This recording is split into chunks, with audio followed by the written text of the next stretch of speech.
Kanina lang po, ininspeksyon natin ang ipinapagawang karagdagang bahagi ng Plaridel Bypass Road Project na nagkokonekta sa NLEX at Maharlika Highway.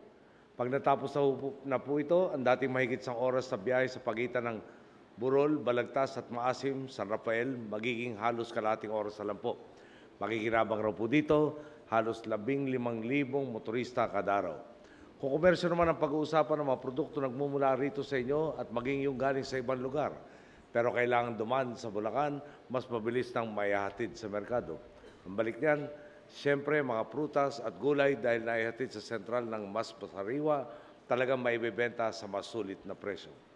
May briefing din tayo kanina ukol sa flood control projects dito po sa inyong probinsya.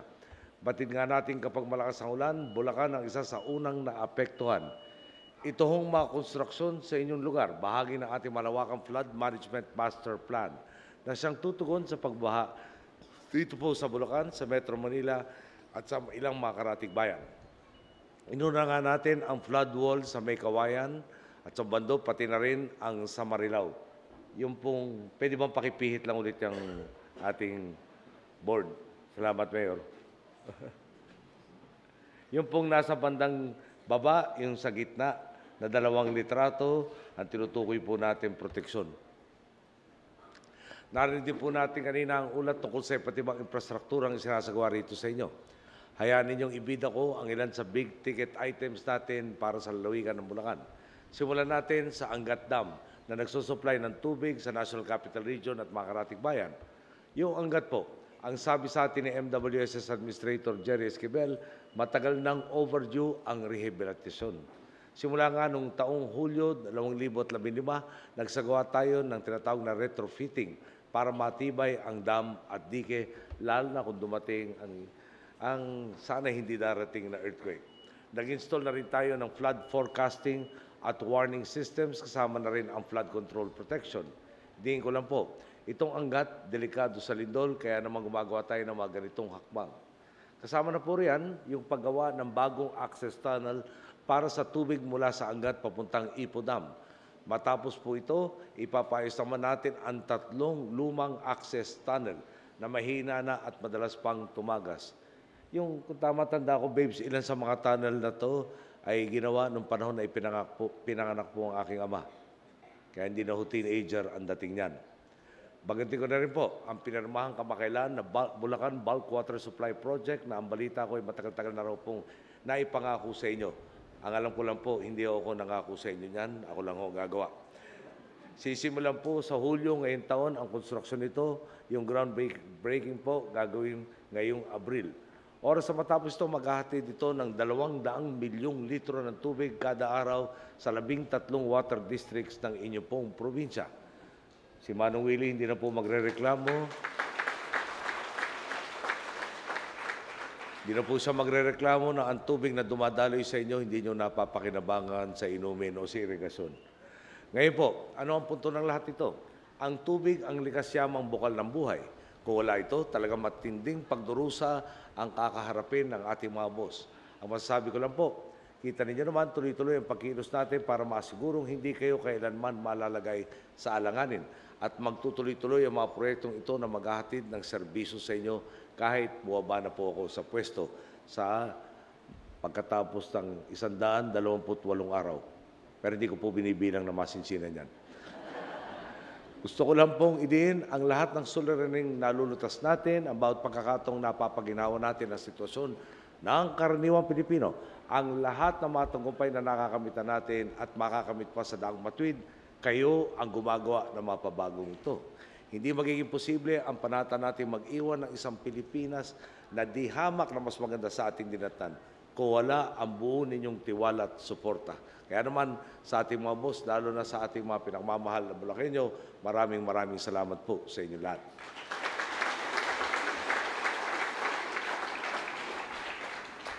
Dahil nga sa pakikiambag ninyo sa Daang Matuwid, naisa konkreto naman ang bagong school building para sa Ramona Estrellana High School. Ang banggit po sa atin, nung wala pang school building na ito, nagtitiis sa mga guro't mag-aral sa mga silid-aralan na inaanay, luma at pag umuulan o buwabagyo ay binabaha pa. Noon, problema pa ang espasyo at sa dami ng estudyante pumapasok ay nagsasagawa ng double shifting sa mga klase. Meron pang araw na pipilitang gumamit ng tent, makapagklase lang. Ngayon, ibang-iba na ang kalagayan dito sa inyo.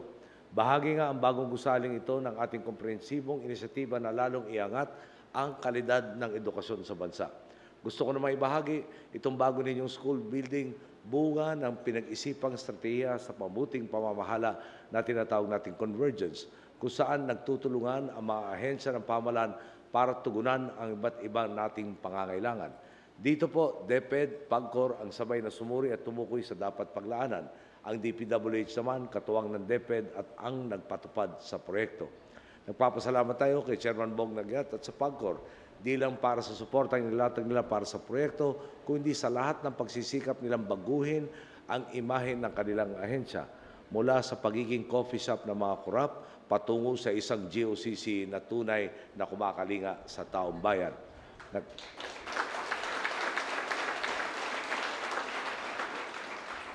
Nagpapasalamat din tayo kina Secretary Babe Singson at Brother Armin Ruiz na patuloy na tumitimon sa DPWH at DepEd para maihandog ang mas makabuluhang serbisyo sa ating mga boss na siyang nagbigay ng mandato. Ito nga po school building, mga bagong kalsada, flood control projects at iba pang serbisyong inyong pinakikinabangan, matibay na patunay na hindi isinantabi ang pangangailangan ninyo sa Daang Matuwid. Kapag sinuma nga ninyo ang pondong ibinuhos natin para sa infrastruktura lang sa Bulacan mula taong 2011 hanggang 2016, aabot yan sa 19.04 bilyong piso. Mas malaki po yan ng halos 4 na beses sa 5.01 bilyong inalaan ng ating sinundan para sa inyo sa huling 6 na taon niya sa pwesto. Pag tinignan naman ninyo ang inila nating budget ngayong taon para sa pambansang infrastruktura, humigit kumulang 766 billion pesos po yan. Katumbas po niyan ang 5% ng ating kasalukuyang gross domestic product. Malayong-malayo sa ipinamana ng ating pinalitan noong 2010 na 165 billion pesos lang po. Simula nga nang manungkulan tayo, taon-taon tinatasan natin ang alokasyon para sa infrastruktura. Kaya naman mahigit 6,200 kilometrong national roads ang naisayos na natin. May paparating pang 1,000. Natapos na rin po natin ang 1,550 kilometrong tourism roads at 3,700 kilometrong local roads para sa ating mga pamayanan. Ang aking aho, kitang-kita naman ang pagkakaiba kapag interes lang ng sambayanan ang tutok ng pamamahala. Ang Estado may tunay na kakayahang pagandahin ang kalidad ng buhay ng ating mamamayan. Sa Daang Matuwid, ang tuumpo, maibsan ang kahirapan, di bukas makalawa, kundi, sabi nga ng kabataan, nauna.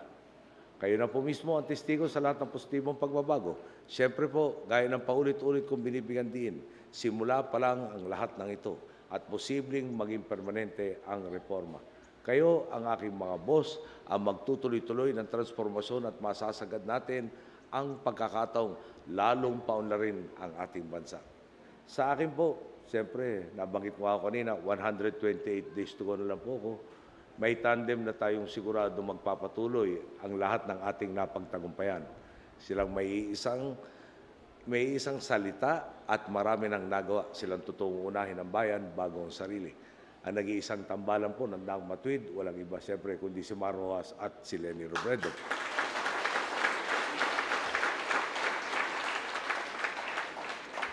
Mga boss, narito na tayo sa mas mataas na lunsaran. Pwede pa natin marating ang dihamak na mas magandang antas para sa ating bayan. Magagawa natin yan kung sa Daang Matuwid pa rin tayo. Pero kung kabaliktaran yan ang ating pipiliin, sino ba ang makakapagsabing talagang itutuloy ng iba ang ating nasimulan? Paano na ang Pantawid Pamilya Pilipino Program, ang PhilHealth, ang infrastruktura, ang mga trabahong nalilika, ang modernisasyon ng ating kapulisan at kasundaluhan. Ang malala pa, kung magkamali tayo mailuklok ang tiwali, abusado o yung labis-labis kumangako, ano ang katiyakang makakabawi pa tayo sa taong 2022? Tiwala nga ako, ang pipiliin ng aking mga boss ay yung talagang may integridad, may klarong plano at hangarin. Yung meron ng napatunayan sa totoong tapat. Meron ng napatunayan at totoong tapat sa bayan. At sa dulo nito, pihadong dadalhin ninyo ang ating bansa sa katuparan ng mas marami pong mga pangarap. Kanina po, nung pinapakinggan ko yung ating mag-aaral, magaling mag-declaim. Siguro naman hindi ka galit, iha. Nung nasa Los Angeles po tayo, may kabataan tayo nakapanayam, 14 na taon, tinatanong sa akin yung K-12. So tinanong ko siya bilang tugon. Sabi ko, may araw ba na nag-aaral ka ng leksyon mo at sinabi mo sa sarili mong, sobra-sobrang oras ko. No? Na parang, di ba, parang sana may paglalaanan pa ako ng iba dito sa oras na to. Di tumingin sa akin, sabi niya, hindi ho, parating kulang eh. Ayun nga punto. Noong dati, 10 taon, no? Pipilit na parang nakaimbudo lahat na ituturo sa'yo. Tapos kailangan mapuno mo sa 10 taon at makipagsabayan ka sa merkado ng pagtrabaho doon sa mga tao 12 taon na nag-aral. Para lugi naman yata tayo doon. Sabi ko, ang bansa natin, isa na lang sa 3 na 10 years yung basic education program. Noong panahon namin ni Manong Willie, pero nauna sila sa akin konti. No? Yung computer, iniisip pa lang yata at pag kinakausap mo, punch card pa ginagamit eh. Ngayon, para kung hindi ka marunong gumamit ng computer, talagang mapapag-iwanan ka, di ba? So, mas maraming kaalaman na kailangan mo matutunan, hindi pa pwede bawasan yung oras na pag-aralan. Okay?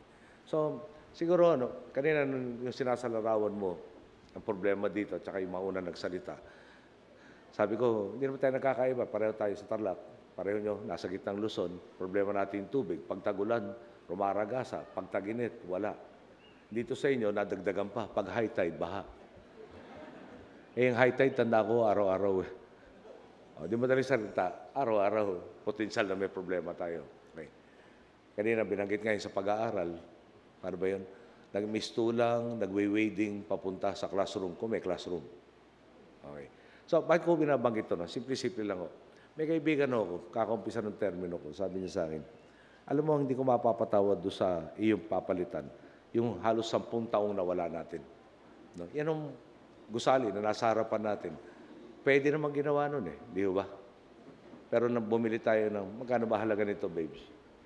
Babes, ilang milyon ang ginastos natin dito ng Pagcor.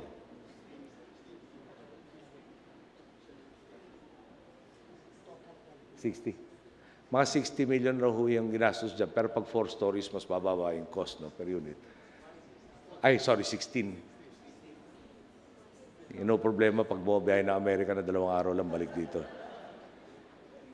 Yung mga kasama ko ako, nagbabatean kami ng good morning, good afternoon, tsaka good evening, minsanan na. Anyway, 16 million. Yung sa kape, magkano ginastos, Bong? Ng Pagcor? Bong, kape sa Pagcor? 1 bilyong ginastos ng Pagcor sa kape.